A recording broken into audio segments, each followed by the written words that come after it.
Oi pessoal, hoje eu vou continuar a leitura do livro Mar Morto, do já falecido autor Jorge Amado, tá?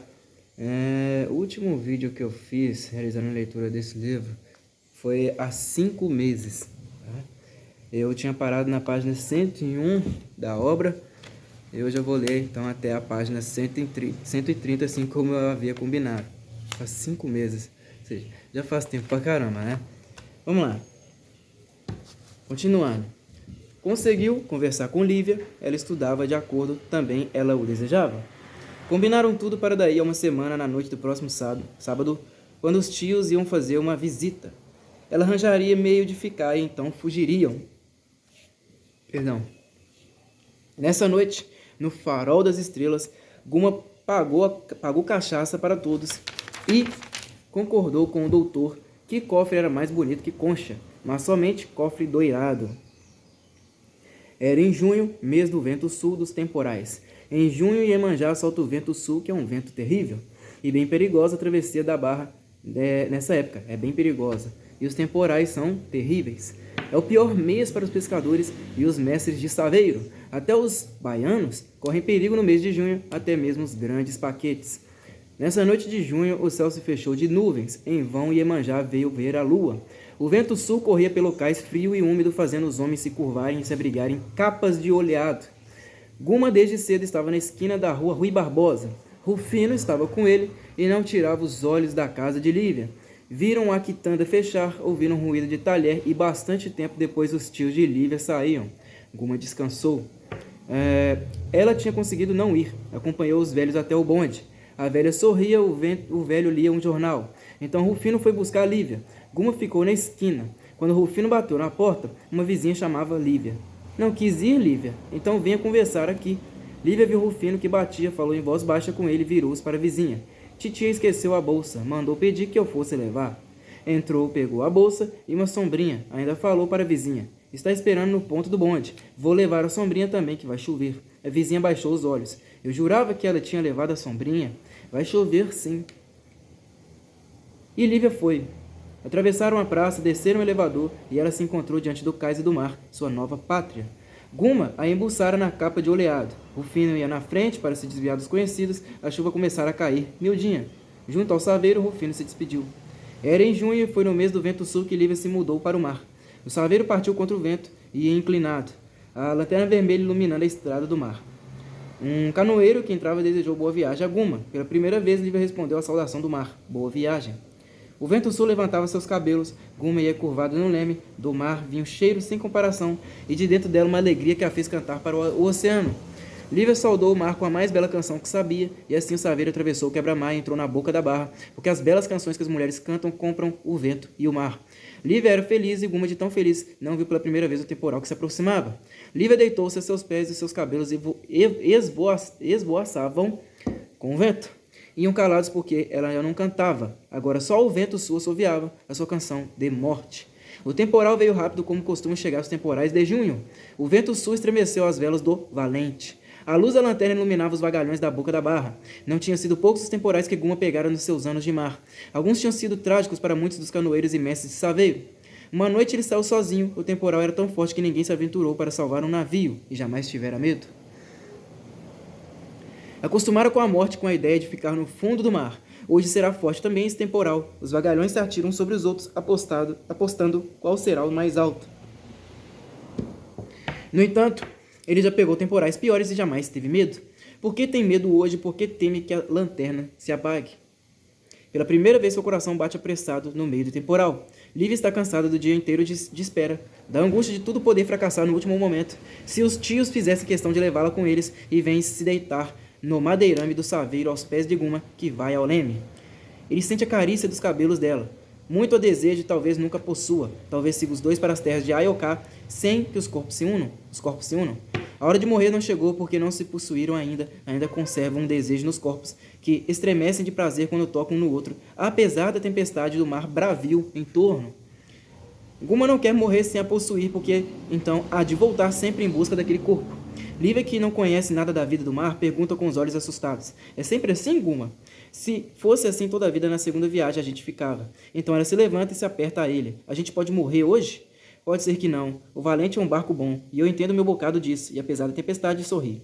Ela se encolhe mais junto ao seu ombro e murmura: se tu vê que a gente vai morrer, vem logo ficar com eu, é melhor. Esse também é o desejo de Guma. Assim morreriam depois de terem sido um do outro, das carnes terem se encontrado, dos desejos terem se aplacado. Assim poderão morrer em paz. Mas ele sabe que se conseguir atravessar a boca da barra e penetrar no rio, estará salvo, pois encostará o saveiro numa das margens. Impossível seguir viagem contra esse vento sul que arrasta o barco para o largo. A lanterna ainda está acesa, a salvação ainda é possível. A água fustiga o vestido de Lívia, encharca a roupa de Guma, lava a coberta do saveiro. As velas recebem todo o vento e o valente se inclina, quer voltar, termina indo de lado, se afastando cada vez mais para o largo, para um mar que não é mais deles, é dos transatlânticos e dos negros cargueiros. Guma sustenta o leme com toda a força, governando seu barco apesar da fúria do vento e das vagas. Lívia se aperta contra sua cabeça, suplica: se a gente vai morrer, vem ficar com eu. Talvez a gente se arranje. Nenhuma estrela do céu, essa noite não é para um amor. Tanto assim que não cantam no cais, só o vento assovia. No entanto, eles querem se amar nessa noite que bem pode ser a última. Tudo é rápido e incerto na vida do mar. Até o amor tem pressa. As vagas banham os corpos e o saveiro. Pouco adiantaram em todo esse tempo. Tudo que Guma conseguiu foi não ir para o largo, não ser arrastado para fora da barra. Um navio entra, 1000 luzes o iluminam. As vagas quebram contra o seu casco e são impotentes, aliás, contra ele. Mas não são contra o pequeno saveiro de Guma que por vezes parece desaparecer sob uma onda. Só Lívia infunde coragem, só o desejo de tê-la de viver para ela consegue que ele continue.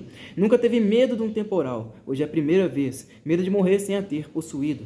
Conseguiram entrar no rio, porém ainda aí a tempestade não está melhor. A lanterna do Valente se apaga com uma rajada de vento. Lívia tenta acendê-la, mas acaba toda a caixa de fósforo sem o conseguir. Guma procura uma pequena bacia onde possa encostar o saveiro, são poucas naquele começo do rio. Só mesmo nas terras onde corre a assombração do cavalo branco existe uma. Porém, para um marítimo é melhor ficar em meio à tempestade que parar ali, ouviu cavalgar do antigo senhor de engenho. Estão perto. Já se ouve perfeitamente o tropel da cavalgada estranha. O cavalo passa a volta, os caçoás batem nas suas costas, os raios desenham seu vulto. Lívia canta baixinho uma canção que é um convite para Guma, mas o cavalo branco corre, é melhor morrer na tempestade. Mas como deve ser bom possuí-la, apertar o seu corpo contra o corpo virgem de Lívia. Ela vê a bacia à luz do raio que corta a noite. Espie, Guma, o barco pode ancorar ali. Que importa o cavalo branco? Ele não deixará que ela morra naquela noite que era sua noite de núpcias. O cavalo branco corre, mas Lívia canta e não tem medo dele. Ela teme a tempestade, o vento sul, o trovão, que é a voz colérica de Iemanjá, os raios, que são o brilho dos olhos de Iemanjá. E Guma embica o saveiro para a pequena bacia. Muitos anos depois, um homem, um velho do qual ninguém sabia mais a idade, contava que não só as noites de lua eram para o amor, também as noites de tempestades, noites de cólera de Iemanjá eram boas para o amor. Os gemidos de amor eram músicas das mais lindas, os raios paravam no céu e viravam estrelas. As vagas eram ondas pequenas quando vinham bater na areia onde alguém amava. Também as noites de tempestade são boas para o amor, porque no amor há música, estrelas, bonança. Havia música nos gemidos de dor de Lívia. Havia estrelas nos seus olhos e os raios pararam no céu. O grito de orgulho de Guma calou os trovões. As vagas vieram mansas bater na areia da pequena bacia, mansas como ondas. E eles foram tão felizes, foi tão bela essa noite escura, sem luz, sem estrelas, tão cheia de amor, que o cavalo encantado sentiu que lhe tiravam os arreios e seu castigo terminara. E nunca mais trotou pelos caminhos da margem do rio, onde agora os marinheiros vêm amar.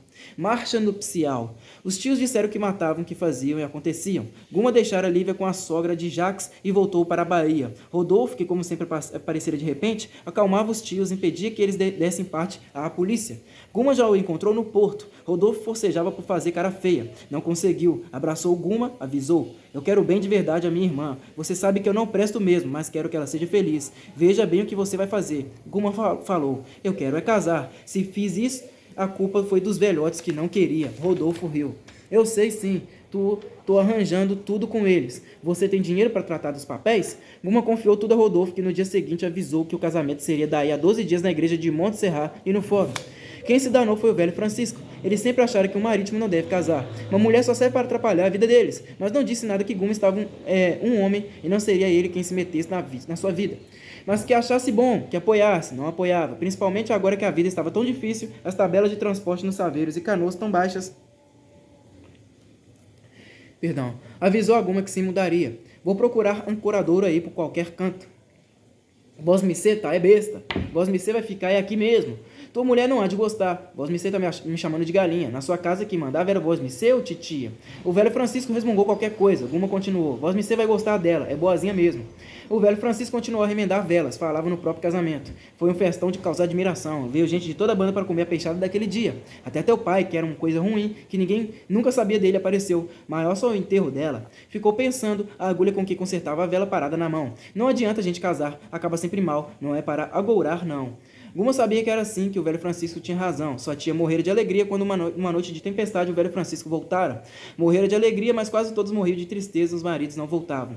Por isso Dr. Rodrigo olhara espantado quando ele foi convidá-lo para o casamento. Guma bem sabia que o Dr. Rodolfo pensava quando o fitava. Estava se lembrando com certeza daquele dia no qual Traíra morrera se fora num navio ou numa nuvem no meio do delírio chamando pelas filhas. Raquel recebeu uma boneca, é bem verdade, mas não fora da mão de seu pai, não foi na volta de uma de suas viagens.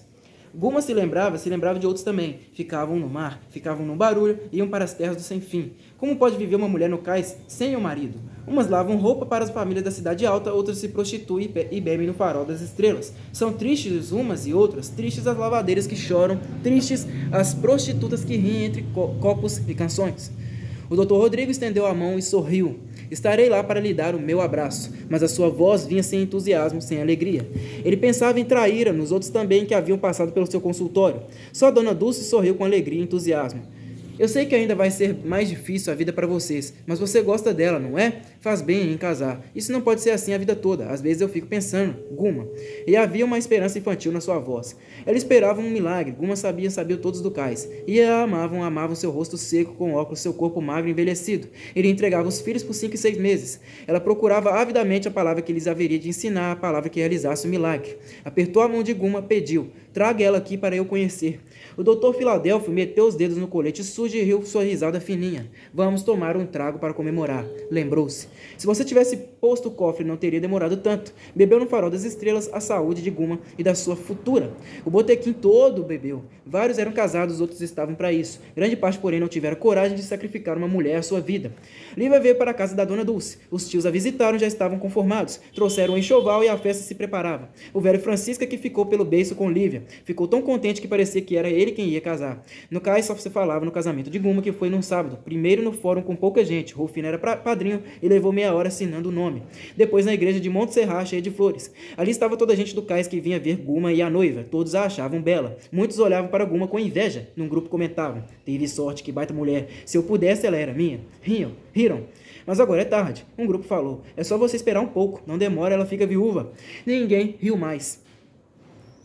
Apenas um marinheiro velho fez um sinal com a mão e disse para os rapazes: essas coisas não se diz. O que tinha falado baixou a cabeça envergonhado e um que era casado sentiu um frio lhe percorrer a espinha como se fosse o vento sul. Lívia passou linda e Guma ria para todos sem mesmo saber de quê. A tarde fria de junho caía sobre a cidade. O cais já estava iluminado. Eles desceram a ladeira do morro.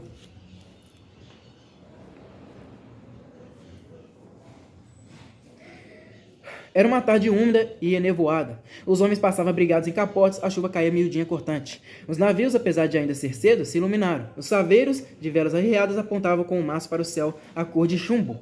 As águas do mar estavam paradas nessa tarde úmida do casamento de Guma. O velho Francisco vinha contando a Rufina a história do seu próprio casamento e o negro, já meio embriagado, o ouvia com apartes escabrosos. Filadélfio pensava no discurso que pronunciaria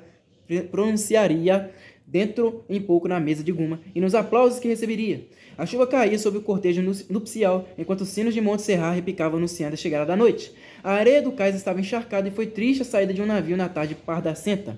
No fim do cortejo, Dona Dulce conversava com o Dr. Rodrigo. Vinham de braço dado como noivos, mas ela já estava um pouco curva e via com dificuldade apesar dos óculos. Ele pitava o cachimbo. Mundinho morreu, disse pobre da mãe. Eu fiz tudo, mas não havia possibilidade de salvá-lo aqui. Falta de higiene, de toda espécie de recurso. Ele esteve na escola, era um bom aluno, iria longe. De qualquer maneira, não havia de demorar lá. Essa gente não pode, doutor. Precisam dos filhos para ajudar a ganhar o pão. Muitos deles são inteligentes, que faz gosto. Guma mesmo. Há muitos anos que a senhora está aqui, não é, Dona Dulce? Ela corou um pouco e respondeu: faz muito tempo, sim. É muito triste. Dr. Rodrigo ficou sem saber se ela se referia à sua própria história ou à vida do cais. Ela ia curva e a chuva prateava seu cabelo. Por vezes eu fico pensando, já podia sair daqui e arranjar uma cadeira melhor, mas tenho pena dessa gente que gosta tanto de mim. No entanto, eu não sei o que dizer a eles. Como? Nunca foi uma mulher chorando à sua casa? Nunca foi uma recém-viúva? Muitas eu vi casar como Lívia, e depois vão lá em casa chorando porque o marido ficou no mar. Eu não sei o que dizer. Não faz muito tempo morreu um homem no meu consultório, se pode chamar aquilo de consultório. Morreu com uma bala na barriga. Só falava nas filhas, era canoeiro. Eu não sei o que dizer a elas. A princípio eu tinha fé, ainda era feliz. Acreditava que um dia Deus teria pena dessa gente. Hoje eu tenho visto tanta coisa que até não creio mais. Porém, naquele tempo, ao menos eu consolava. Quando eu vim para aqui, Dulce, ela o olhou enquanto ele a tratou de Dulce somente, mas compreendeu que ele era seu irmão. Acreditava também. Tinha fé na ciência, vinha para beneficiar toda essa gente. Hoje, também não sei o que lhes dizer. Falar em higiene, onde só há miséria, falar em conforto, onde só há perigo de morte, penso que fracassei.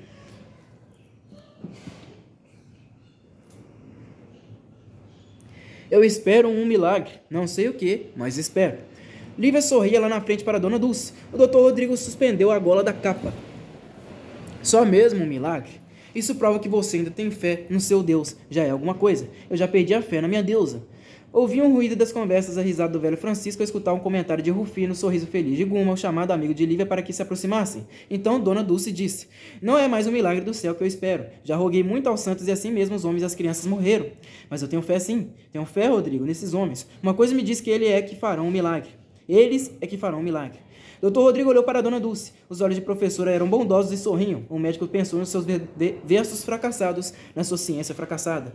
Olhou a gente que sorria em torno dele. Mestre Manuel saltava do viajante sem porto com Maria Clara e corria para o casal. Chegara atrasado e ria muito se desculpando. Dr. Rodrigo disse: Que milagre, Dulce, que milagre! Ela estava transfigurada, parecia uma santa. Os olhos doces corriam para o mar. Uma criança veio e ela descansou a mão descarnada na sua cabeça. Um milagre, sim. A criança ia agora com eles na noite úmida que se aproximava. Dulce continuou a falar. Você nunca imaginou esse mar cheio de saveiros limpos, com marítimos bem alimentados, ganhando o que merecem, as esposas com futuro garantido, os filhos na escola? Não durante 6 meses, mas todo o tempo depois indo aqueles que têm vocação para as faculdades? Já pensou em postos de salvamento nos rios, na boca da barra? Às vezes eu imagino cais assim. A criança ouvia silenciosa e sem compreender. A noite úmida, o mar parado, tudo triste sem beleza. A voz de Dulce. Um milagre desses homens, Rodrigo. Assim como a lua nessa noite de inverno. Clareando tudo, embelezando tudo. Rodrigo olhou a lua que subia no céu. Era cheia e iluminava tudo, transfigurando o mar e a noite. As estrelas surgiram, uma canção veio do forte velho. Os homens não iam mais curvados, o cortejo nupcial era belo. A umidade da noite desapareceu, ficou frio seco. A lua clareou a noite do mar. Mestre Manuel ia abraçado com Maria Clara e Guma sorria para a Lívia. Dr. Rodrigo olhou para o milagre da noite. A criança sorria para a lua. Dr. Rodrigo percebeu então que Dulce dizia. Botou a criança no braço. Era verdade. Um dia aqueles homens realizariam um milagre assim. Disse baixinho a Dulce. Eu acredito. O cortejo entrava na casa de Guma. O velho Francisco gritava. Entra, gente, que a casa é de todos. É pobre, mas é do coração. Quando o Dr. Rodrigo e a Dona Dulce passaram, ele perguntou: falava do casório próximo? Dr. Rodrigo respondeu: a gente falava de um milagre. Já se foi o tempo dos milagres. Riu Francisco. Ainda não, atalhou Dona Dulce. Mas o milagre agora é outro. A lua entrava pela janela. Jeremias trouxera o violão. Outros tinham trazido a harmônica e o negro Rufino trouxera sua viola também. Ali estava Maria Clara com sua voz, e cantaram as canções do mar, desde aquela que diz que a noite é para o amor, e todos sorriam para Guma e Lívia, até que dizia que é doce morrer no mar. E dançaram também, todos quiseram dançar com a noiva, beberam cachaça, comeram os doces que Dona Dulce tinha mandado, e a feijoada que o velho Francisco, ajudado por Rufino, tinha preparado. Riam muito, esquecidos da noite úmida do vento sul do mês de junho. Breve seria São João e as fogueiras crepitariam no cais. Guma esperava que eles saíssem. Estava como os tios de Lívia nos primeiros tempos. Desde aquela noite em que a raptara e a possuíra na tempestade, não mais a tivera nos seus braços, e desde aquele dia seu desejo não fizera senão crescer. Olhava os outros que riam, bebiam e conversavam. Decididamente eles não iriam embora tão cedo. Mestre Manuel contava uma história de brigas. Foi um supapo e tanto. Deu um tangalomango nele, o homem se desmanchou que nem espuma. Depois pediram uma embolada a Rufino. Lívia descansou a cabeça no ombro de Guma. Francisco pediu silêncio. Rufino pinicou o violão, sua voz ressoou na casa. Dinheiro é quem rege o mundo. Quem rege o mundo é dinheiro? É dinheiro.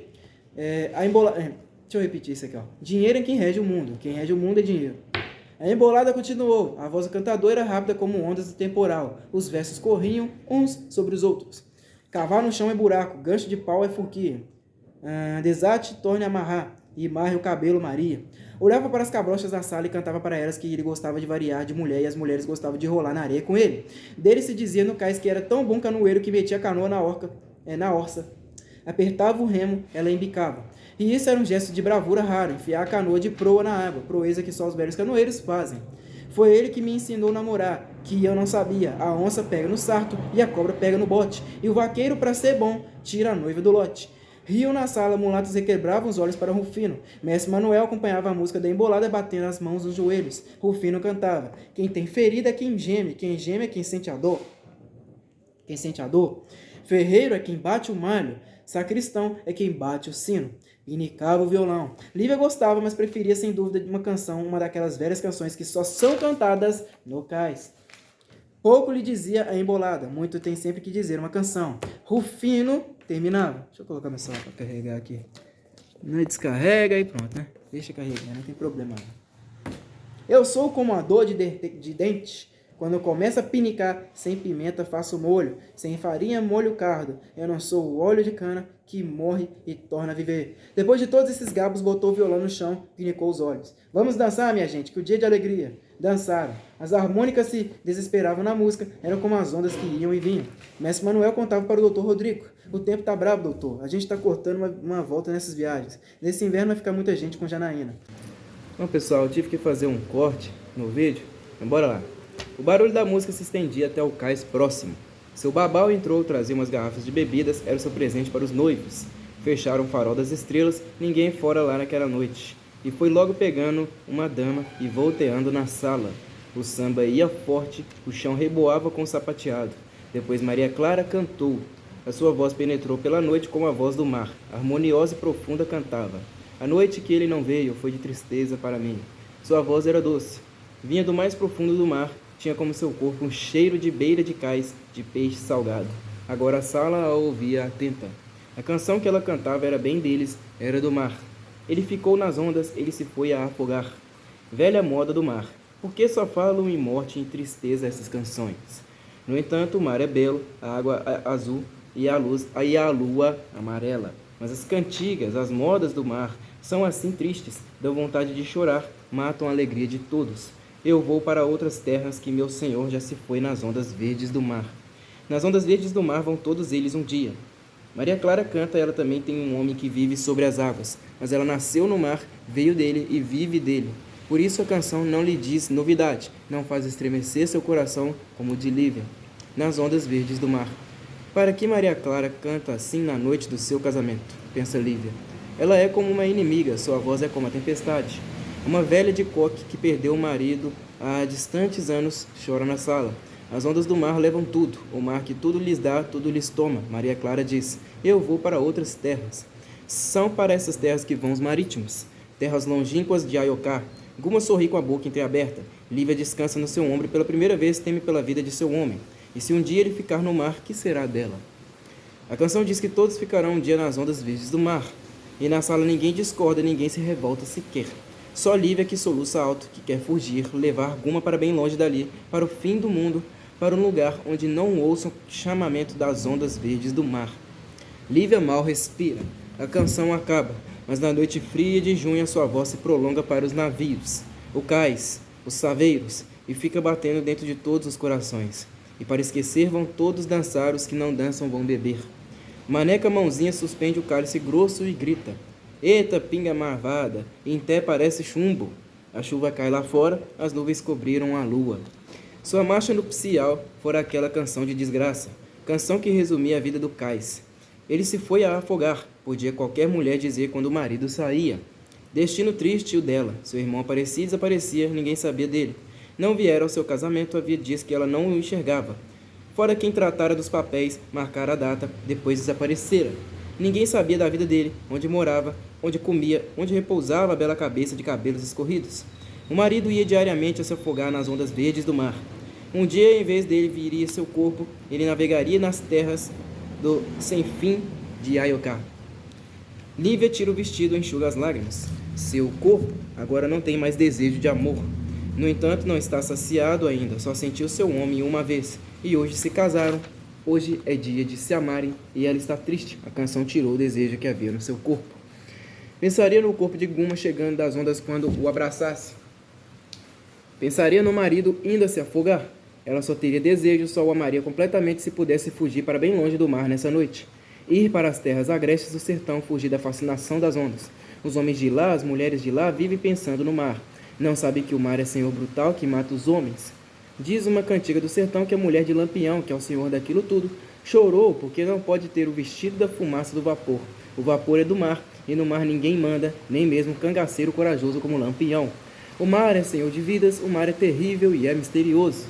Tudo que vive no mar é secado de mistério. Lívia se esconde sob as cobertas e chora.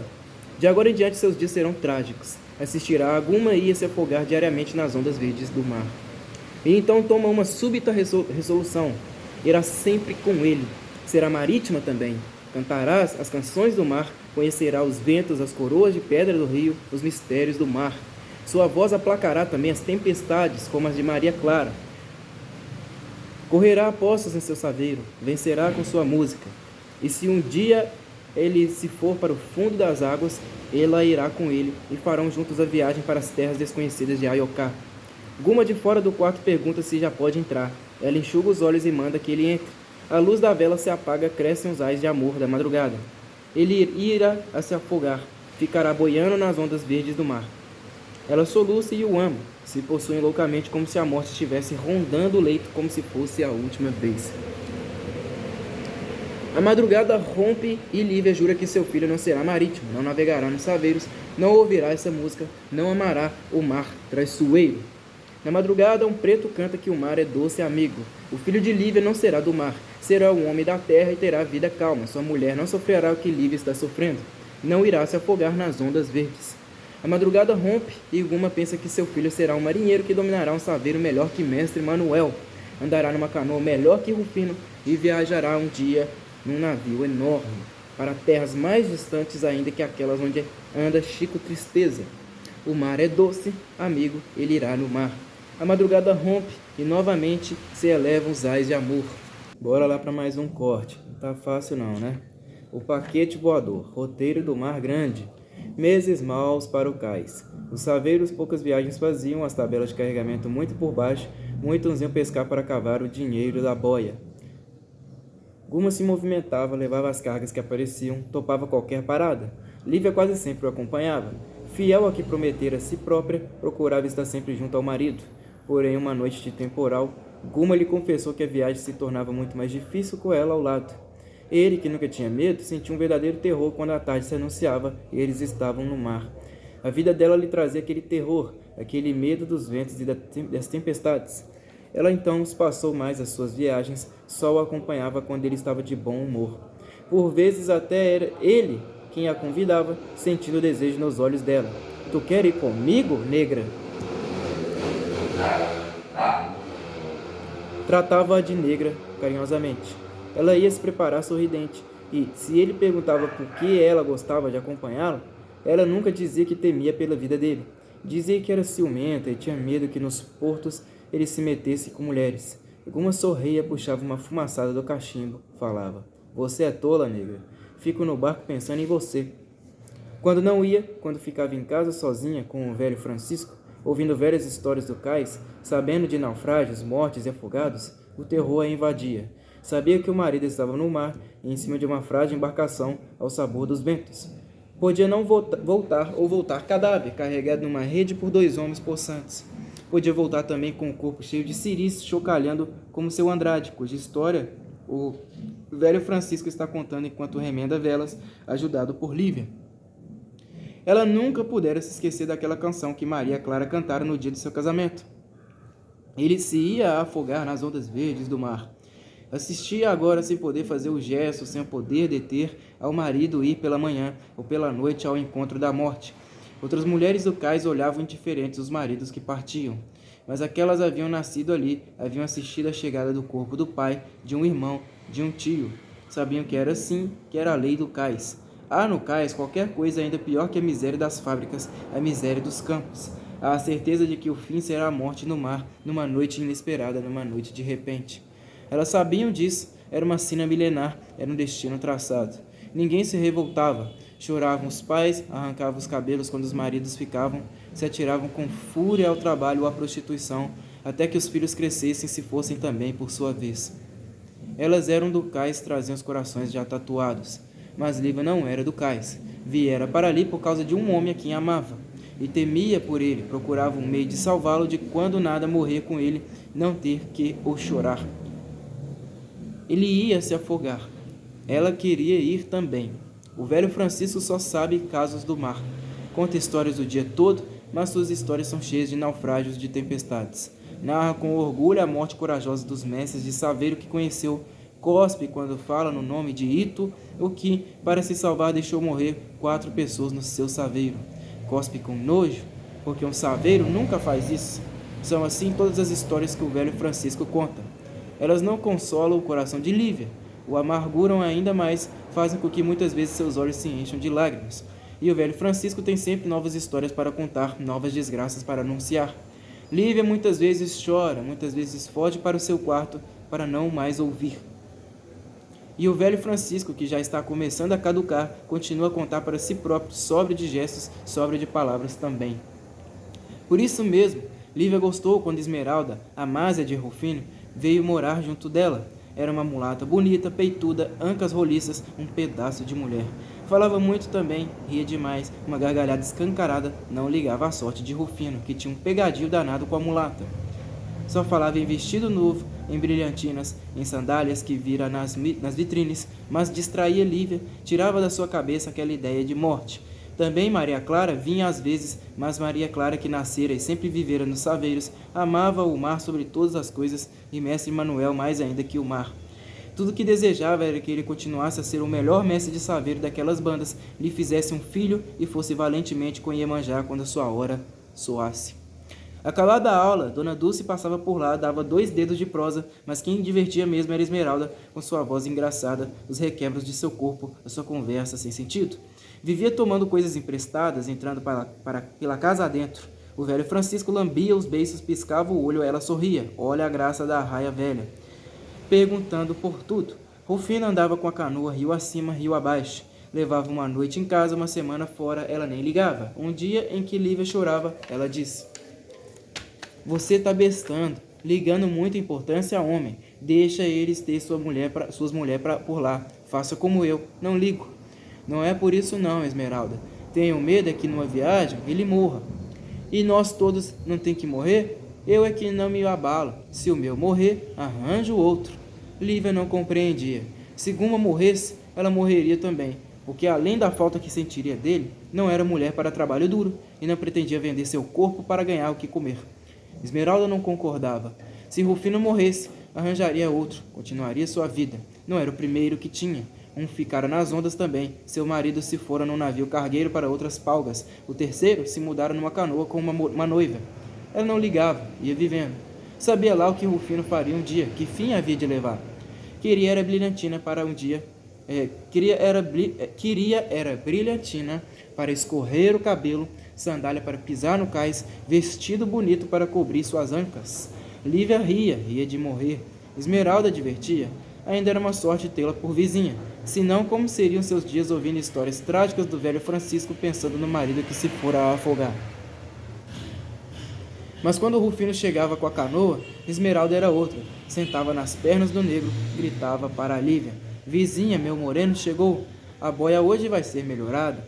Rufino tinha rabicho por ela, havia até quem dissesse que ela mandara fazer feitiço forte e escrever bilhetes à dona Janaína. Rufina levava o cinema ao circo quando havia circo. Por vezes iam dançar no Oceano Futebol Clube, que não tinha time de futebol, mas em compensação dava baile aos sábados e domingos para a gente do cais. Pareciam felizes e Lívia muitas vezes invejava Esmeralda. Mesmo quando Rufino bebia e distribuía bofetadas em casa, Esmeralda não temia por ele, tinha o coração descansado. Certas vezes esperava Guma num dia e passava o tempo todo no cais a distinguir entre as velas que entravam a do valente. Acontecia uma ser parecida com a dele. O seu coração saltava de alegria. Pedira a Rufino que lhe tatuasse no braço roliço o nome de Guma e o do valente. E espiava para o braço e espiava para o mar, até que via que se enganara, que não era o seu saveiro que vinha. Tocava a esperar outra vela. Será ele quem aponta agora? E a esperança enchia seu coração. Não era ainda. Ocasiões passava a tarde e parte da noite nessa espera. E quando ele não vinha na data marcada, atrasado por uma coisa ou outra, ela voltava para casa com o coração amargurado. Não adiantava Esmeralda dizer: desgraça se sabe logo. Se tivesse sido alguma coisa, a gente já sabia. Não adiantava também o velho Francisco rebuscar na memória cansada casos de demora de homens que às vezes passavam meses sem ninguém saber onde e um dia apareciam. Ela não dormia, andava no quarto de um lado para o outro, muitas vezes ouvindo. As casas eram parede e meia. Os gemidos de amor de Esmeralda se torcendo nos braços de Rufino. Não dormia e lhe parecia ouvir na voz do vento a voz de Maria Clara cantando. Ele ficou nas ondas, ele se foi a afogar. Eu vou por outras terras que meu amor já se foi nas ondas verdes do mar.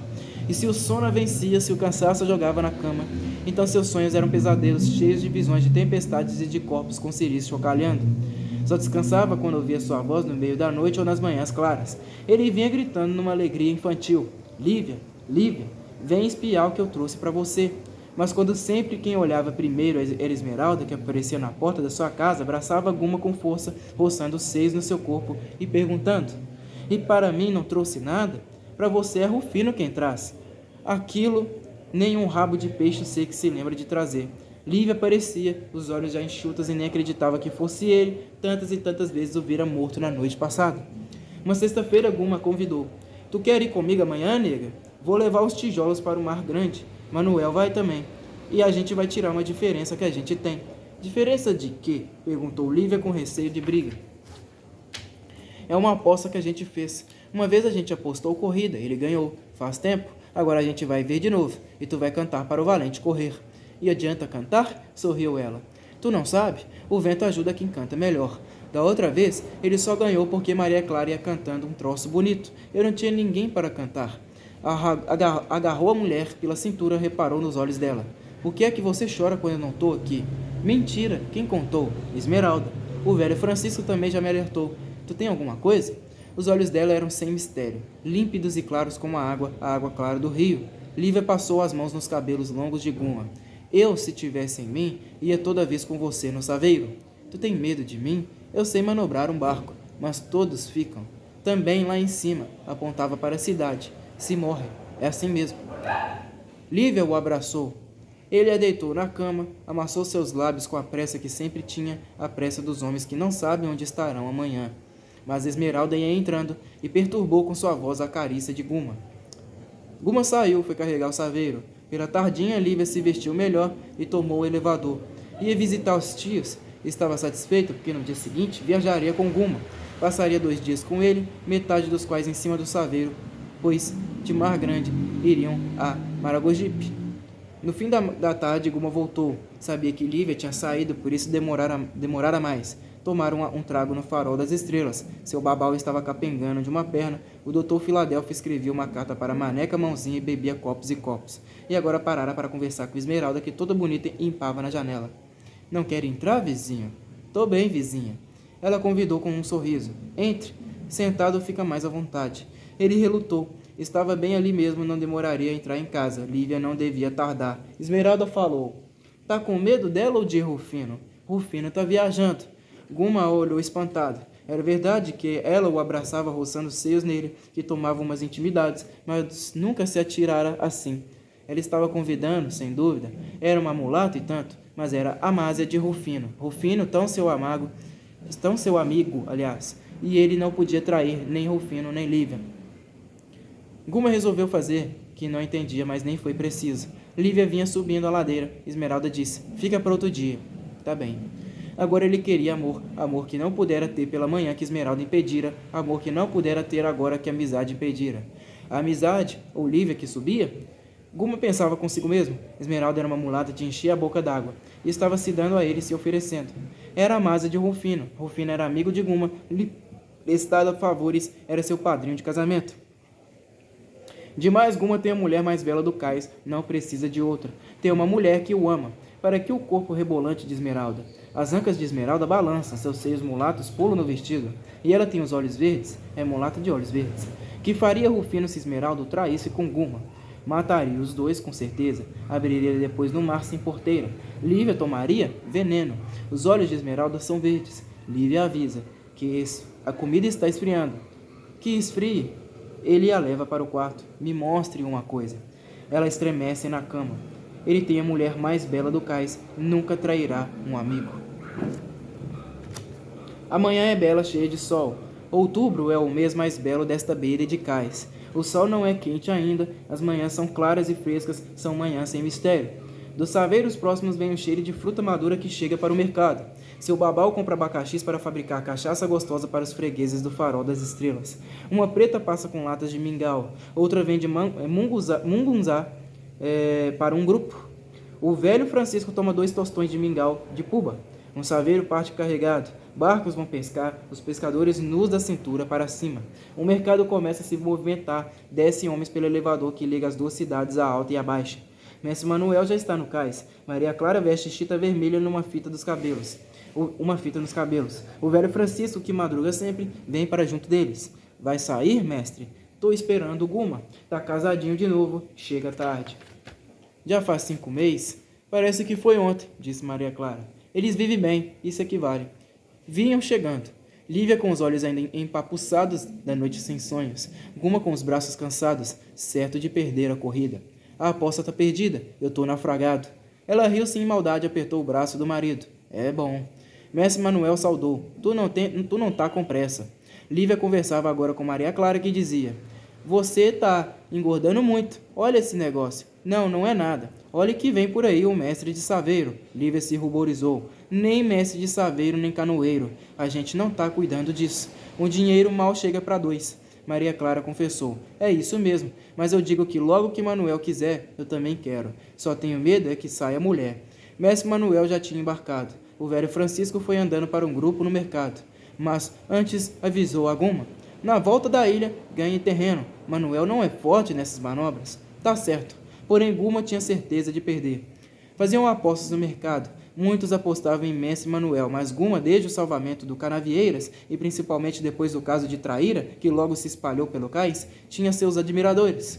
O viajante sem porto saiu na frente. O vento era favorável, ele se adiantou logo tomando o caminho do quebra-mar. Guma acabava de levantar a âncora do valente. Lívia se segurava nas velas. De perto do quebra-mar vinha a voz de Maria Clara. Corre, corre, meu saveiro, corre, corre com o vento. No quebra-mar, o viajante sem porto esperou. Dali começava a aposta. O valente ia saindo nas primeiras manobras. No cais, um grupo espiava. O saveiro de Guma sentiu o vento, as velas enfunaram. Breve ele chegou ao lado do viajante sem porto. E saíram os 2. Mestre Manuel ia um pouco na frente. Maria Clara cantava. Guma sentiu os braços cansados, o corpo cansado. Os braços cansados, o corpo cansado. Lívia veio e se deitou ao lado dele. O vento levava a voz de Maria Clara. Corre, corre, meu saveiro, corre, corre com o vento. Lívia cantou também. Só as músicas compra o vento e o mar. E eram vozes belas, vozes do cais que se ofertavam a ele. Lívia cantava. Corre, corre, meu saveiro, corre, corre mais que o vento. Acaricia o valente. A manhã clara põe reflexos na água azul. Guma aos poucos vai deixando de sentir o cansaço da noite de amor e ajuda ao saveiro, ajuda ao vento. Vão quase parelhos agora e Mestre Manuel fala. Vai ser dura, rapaz. A ilha de Taparica é uma mancha verde no mar azul. É tão rasa em certo ponto que se vê as pedras no fundo. Deve ter conchas também. Por causa da concha e cofre, quase que uma vez Guma briga com Filadélfia. Andava namorando Lívia, só pensava em a possuir naquele tempo. E hoje pensará por acaso em outra coisa? Saiu de uma noite de amor e nessa aposta não pensa em ganhar, pensa em tê-la novamente.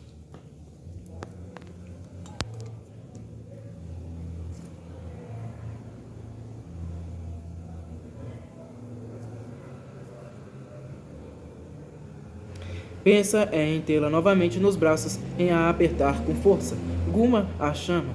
A voz de Maria Clara atravessa a boca da barra. Deita aqui, Lívia, só depois de você ganhar. Ela sabe que se deitar ao lado dele, ele não pensará no leme, na corrida, no bom nome do saveiro, só pensará no amor. Os saveiros vão na mesma reta. O vento os leva, os homens ajudam. Qual chegará primeiro? Ninguém o sabe. Guma está dando tudo, Maria Clara canta. Lívia volta a cantar. E o valente avança mais um pouco. Mas Mestre Manuel se curva no viajante sem porto e toma a dianteira. Agora é a hora da curva. Bem aqui tem uma coroa de pedras. Mestre Manuel maneja para a direita para ganhar distância para a curva. Vai bem na frente. Mas Guma faz coisa que ninguém nunca ouviu dizer. A curva fechada, bem por cima da coroa que chega a roçar no casco do barco. E quando o mestre Manuel volta com seu saveiro, O de Guma já ganhou distância e no miserável cais de Mar Grande os pescadores saúdam o herói de tão difícil façanha. Nunca viram daquilo, nunca viram uma curva tão em cima das coroas. Só um velho pescador discorda. Ele ganhou, mas o outro é melhor marinheiro. O marinheiro não deve jogar seu barco tão em cima das pedras. Mas os moços não querem ouvir as palavras sensatas e aplaudem Guma. O velho resmunga e sai. O saveiro atraca. Logo depois chega mestre Manuel e ri. Tá igual. Naquele dia eu ganhei. Agora você. Um dia deste a gente tira a teima. Bota a mão no ombro de Guma. Mas te lembra sempre que um homem não faz duas vezes o que você fez hoje. Na segunda vez, fica. Mas Guma não ouve. Coisa mais fácil. Lívia sorri, Maria Clara troça. E o que vem aí haverá de fazer isso? Lívia fica séria e pensa que seu filho nunca fará dessas coisas. No entanto, mesmo sem querer, ela acha belo, acha um destino digno de um homem. Guma e mestre Manuel ficaram descarregando saveiros. Depois irão carregá-los de novo e partirão para Maragogipe, de onde volverão com charutos e fumo para a Bahia. Pegaram essa viagem juntos, uma viagem boa nesses meses maus de pouco movimento. Maria Clara e Lívia saem pela estrada do Mar Grande, que é a praia. As casas são de palha. Passam homens que vendem peixe, as calças arregaçadas, os braços tatuados. Aqui em Mar Grande existem candomblés afamados, pais de santo, respeitados. Algumas casas de pedra na zona dos veranistas. É terra dos pescadores. Daqui saem todas as manhãs os barcos para a pescaria e voltam à tarde, lá pelas 4 horas. Antigamente levavam e traziam veranistas à cidade. Hoje há uma lancha que faz esse serviço. É outubro e ainda é venta de sudeste, mas quando o verão chegar cairá o fresco que é o nordeste fraco. Os veranistas, quando vêm, têm que saltar nos braços dos pescadores através dos arrecifes por onde a lancha não se afoita. Só os saveiros penetram entre eles. Nem em nenhum lugar os temporais são fortes como nessa zona do Mar Grande. Nisso pensa Lívia enquanto atravessa a praia, única rua daqui. Maria Clara vai calada de quando em vez apanha uma concha na praia. É para fazer moldura para retrato, explica. De repente topam com as ciganas. Já passara por elas um homem batendo caçarolas. Era um cigano. Agora vêm as mulheres num grupo de 4. Sujas, falando numa língua desconhecida, parecem discutir entre si. Maria Clara pergunta, vamos ler a mão? Para quê? Estranha Lívia que tem medo. Mas a outra corre para a cigana sem ouvir o que Lívia diz. Uma velha toma a mão de Maria Clara e avisa. Bota 400 réis, que adivinho tudo. Presente, passado, futuro. Outra pede a Lívia. Quer que eu leia a sua sorte? Não. Maria Clara anima. É só um cruzado, tola. Fica sabendo de tudo. Lívia entrega o níquel e a mão. A velha está dizendo a Maria Clara. Vejo uma viagem. A senhora vai viajar muito. Vai ter muitos filhos. Janaína lhe ouça, ri Maria Clara. A outra cigana, que está grávida, com grandes brincos nas orelhas, adverte Lívia. Está atravessando um tempo ruim de dinheiro, mas vai ser pior. Depois seu marido vai melhorar muito, mas com muito perigo. Lívia está assustada. A cigana continua. Mas se me der 10 tostões, eu conjuro o perigo. Lívia está sem dinheiro, pede a Maria Clara. Entrega a cigana, que resmunga uma reza estranha. E o grupo parte, recomeçando naquela língua desconhecida, a discussão interrompida. Maria Clara ri. Ela disse que eu vou ter uma dúzia de filhos. Manuel vai ficar danado. Eu bem que queria. Botava tudinho no viajante e ia por aí afora. Lívia está ouvindo as palavras da cigana. Vai ser perigoso. Em que vai se meter Guma assim tão perigoso? Com certeza ela se referia à própria vida do cais. A praia do Mar Grande se estende infindável.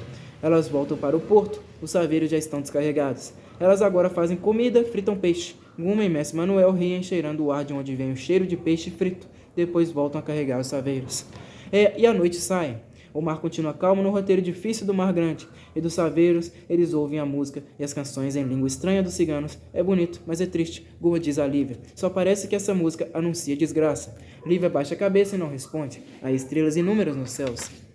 Essa rota de Mar Grande é uma rota difícil. Por isso os saveiros vão com cuidado atravessando os arrecifes. Aqui já ficaram muitos. E dias depois, uma noite tempestuosa, aqui ficaram Jacques e Raimundo, seu pai. Foi Guma quem descobriu os corpos quando voltava de cachoeira. O velho segurava a camisa do filho, tentara com certeza salvá-lo. E Judite ficou viúva naquela noite. Lívia tinha esperado Guma no cais. Rufino foi quem avisou que Jacques morrera. Fora a sogra de Jacques quem a hospedara quando ela fugira de casa com Guma. Agora os arrecifes de Mar Grande engoliram Jacques e mais seu pai. Roteiro difícil do Mar Grande, roteiro percorrido todo dia por dezenas de embarcações. A cigana dissera a Lívia que viria uma tarefa perigosa. Que novo roteiro do Mar Grande vai percorrer Guma?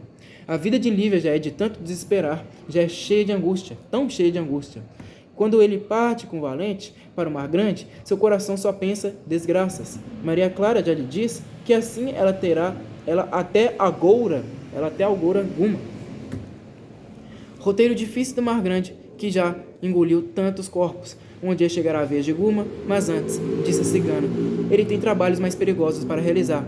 Será que ele vai ficar navegando somente para o mar grande? Quem sabe o que vai acontecer? Nem as ciganas sabem, as ciganas que ninguém descobre de onde vêm, nem para onde vão, as ciganas que ouvem a voz do mar num búzio. Nem elas sabem. Lívia trouxe de mar grande um punhado de conchas e nelas emoldurou o retrato de Guma, um que ela tirou no jardim, debaixo do elevador, encostado numa árvore. O outro, o que traz ele e o valente, ela mandou num envelope para Janaína, pedindo que não levasse consigo aquele que é pai de seu filho, porque Maria Clara tem razão. Há um ser que se move no ventre de Lívia, um ser que um dia, é o destino, fará também o roteiro do mar grande. Mais um corte, pessoal. Esmeralda. Lívia primeiro procurou o Dr. Rodrigo. Ele recomendava muito que as mulheres que se achassem grávidas fossem a ele. Não gastavam nada com o tratamento, os partos ficavam fáceis. E falavam também no cais que ele não se negava a fazer anjos. Muita mulher abortara com a ajuda do Dr. Rodrigo. Até uma vez, Dona Dulce lhe perguntou se era verdade. É sim.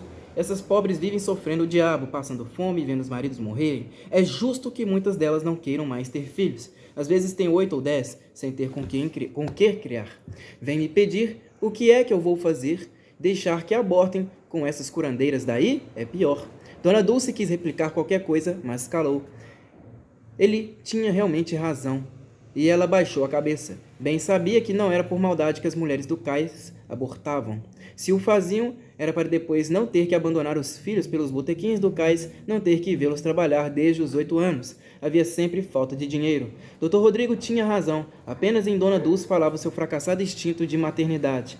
Pensava em braços de criancinha se agitando, em cabelos loiros, em vozes balbuciantes. Dr. Rodrigo disse, é preciso encarar a realidade como ela é. Eu não espero milagres. Ela sorriu. Você não deixa de ter razão, mas é uma pena. Porém, Lívia não fora lá para arrancar seu filho do ventre. Foi para saber se era realmente verdade, pois devia ser recente, sua barriga nem se arredondara ainda.